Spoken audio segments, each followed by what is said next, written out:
I came home on a Sunday evening. The air was too still, the kind of silence that doesn't wait, it hides. The house was dark, blinds shut tight, though I never left them that way. I dropped my bag, shoes muffled on the carpet, the quiet pressing in closer with each step. The bathroom door stood ajar. A soft drip echoed, water against porcelain. I pushed it open. She was there, my wife, slumped in the tub. Blood streaked her temple, eyes wide, trembling. She wasn't gone, not yet. She gasped when she saw me. "Behind you," she whispered. Her lips were pale, her hand shaking toward the shower. "Run."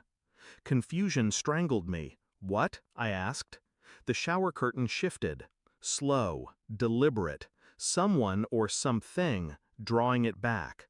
I turned and saw the face. For a split second I thought it was me, a reflection, a twisted version of myself, staring with hollow intensity. But no, it was him, Chris, a name I hadn't heard in years, a shadow I believed she'd buried. She once called him her mistake, the bad choice she swore never to repeat. Now here he was in my house, hidden behind my curtain, looking at me with the smile of a man who thought he owned what was mine. The room stank of betrayal before anyone spoke. She reached for me, sobbing through the pain. I didn't move, my gaze locked on his.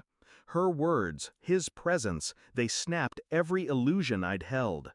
The weekend trip I'd taken, her insistence I needed the break, the sudden distance in her eyes, the phone she guarded like scripture, it all converged in this moment. My wife wasn't just hurt, she was guilty. And Chris, standing in my shower like a phantom come home, wasn't trespassing. He was expected. I didn't attack him, didn't scream. That's what he wanted. Chaos, emotion, proof I was the fool. Instead, I stepped back, watched him leave. He didn't run, he smirked, brushing past me as though he'd earned the right. Her cries followed him out the door. That night, as she slept on the couch, bandaged and weak, I sat at the table cataloging every detail. The bruises on her arm, not from him breaking in, but from something messier. The way she flinched when I mentioned his name, as if the truth already clawed at her ribs. I opened her phone.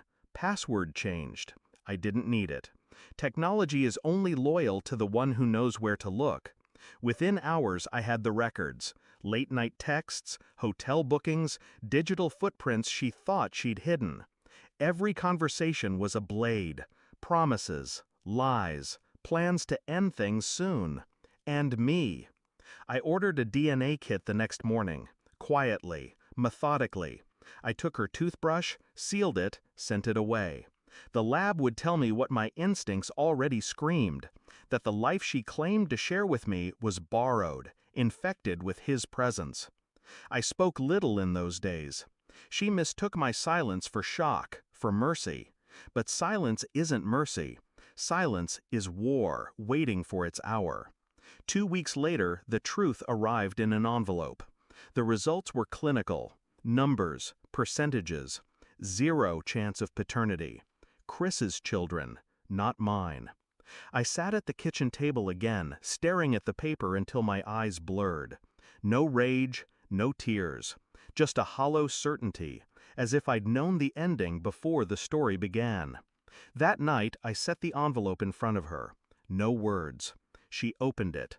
Her face cracked open with it. Shock first, then denial, then desperation. Tears poured, her body folding in on itself, hands trembling as she reached for me. "I can explain," she choked. "It wasn't supposed to. Please, listen." I stayed still. My stillness was louder than her pleas. She saw it in my eyes then. Not anger, not grief, absence. And absence is worse than hate. "I know everything," I said softly. Her sobs stilled. I slid my phone across the table. The messages glowed. Her words, his replies, their fantasies spelled out like rot. Her hand flew to her mouth, as if she could shove the truth back inside. I made a few calls, I continued. Chris won't be coming back. Not to you, not to anyone. You'll find out soon enough. Her eyes widened in horror. What did you? I leaned forward. Calm. I didn't raise my voice. I didn't need to. I gave him rope, I whispered, and he used it himself. She broke then. Not because she lost him, but because she realized she had nothing left. No one left. Only me. And I wasn't hers anymore. She left 2 days later, bags packed in silence. She tried one last time, swollen-eyed and trembling. Please, we can fix this. I didn't look at her. There was nothing to fix. After the door shut, I poured myself a drink. The house was still again. But this time, the silence wasn't suffocating. It was mine. Betrayal doesn't kill you. It strips you.